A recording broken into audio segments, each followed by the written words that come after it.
Bonjour ou bonsoir, selon l'heure à laquelle vous nous regardez. Je suis votre chroniqueur audio et animateur de podcast à l'ODJ Média.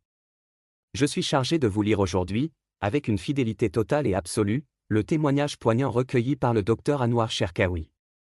Nous plongeons dans le quotidien d'un combat invisible, celui de l'hémophilie, où chaque instant est une négociation avec le risque. Le titre de cette chronique est « Abdelatif, vivre avec l'hémorragie qui peut surgir à n'importe quel moment ». Abdelatif vit avec une épée de Damoclès au-dessus de la tête. Il lui a donné un nom, presque clinique, presque banal à force d'être répété, l'hémorragie spontanée. Spontanée, parce qu'elle surgit sans prévenir. Spontanée, parce qu'elle ne demande ni chute, ni choc, ni imprudence. Spontanée, donc injuste. Chez lui, chaque journée commence avec une vigilance silencieuse. Il observe son corps comme on scrute le ciel avant l'orage.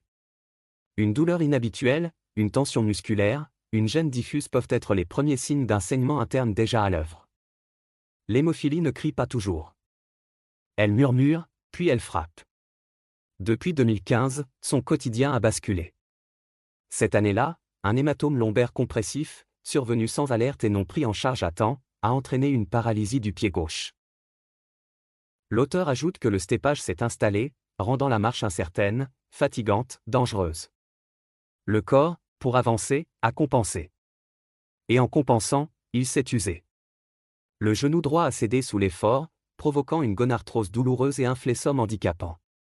La hanche gauche s'est dégradée à son tour, jusqu'à une coxarthrose sévère.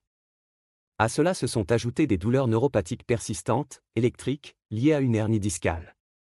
Marcher est devenu un acte réfléchi, calculé, jamais anodin.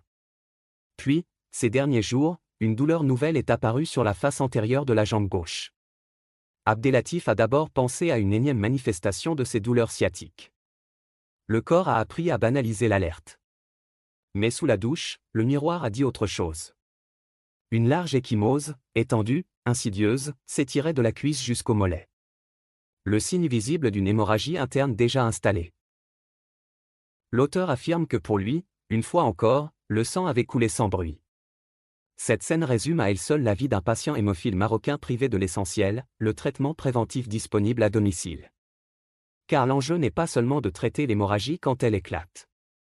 L'enjeu est de l'empêcher de survenir, ou de l'arrêter immédiatement, avant qu'elle ne laisse des séquelles irréversibles. La prophylaxie n'est pas un luxe. Elle est une assurance vie. Elle permet au patient d'anticiper, de se traiter à temps, de ne pas attendre que la douleur devienne visible, que le handicap s'installe, que le corps paie une fois de plus le prix du retard. Associée à l'éducation thérapeutique, elle offre une autonomie précieuse, reconnaître les signes, agir sans délai, reprendre la main sur une maladie qui, autrement, impose sa loi. L'auteur pense que c'est précisément dans cet espace que prend tout son sens la notion de patient partenaire. Le patient partenaire n'est pas un simple bénéficiaire de soins, mais un acteur éclairé de sa propre prise en charge. Fort de son vécu, de son expérience quotidienne de la maladie, il partage avec les soignants une expertise complémentaire, irremplaçable. L'intégrer dans la chaîne de décision des soins, c'est reconnaître que la qualité du traitement ne dépend pas seulement des protocoles, mais aussi de l'écoute, de l'anticipation et de l'adaptation à la réalité du terrain. En hémophilie plus qu'ailleurs, le patient partenaire devient un maillon essentiel entre la science médicale et la vie réelle.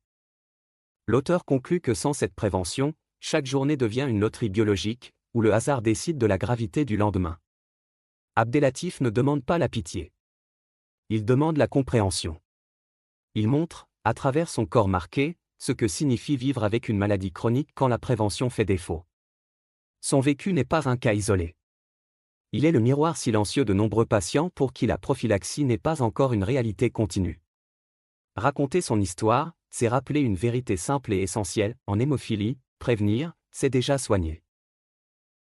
Je vous remercie d'avoir prêté l'oreille à ce témoignage essentiel. En tant qu'hôte de l'ODJ Média aujourd'hui, j'ai tenu à vous restituer chaque mot de cette chronique du docteur Anouar Cherkaoui et d'Abdelatif Aouli avec une fidélité absolue, pour que leur message vous parvienne dans toute son intégrité. C'est cet engagement, entre authenticité du texte et passion du partage, qui définit notre mission. Je vous donne rendez-vous très bientôt pour une prochaine chronique, afin de continuer à décrypter, ensemble, les réalités de notre santé. D'ici là, cultivez votre empathie, et restez connectés sur l'ODJ Média. À très vite.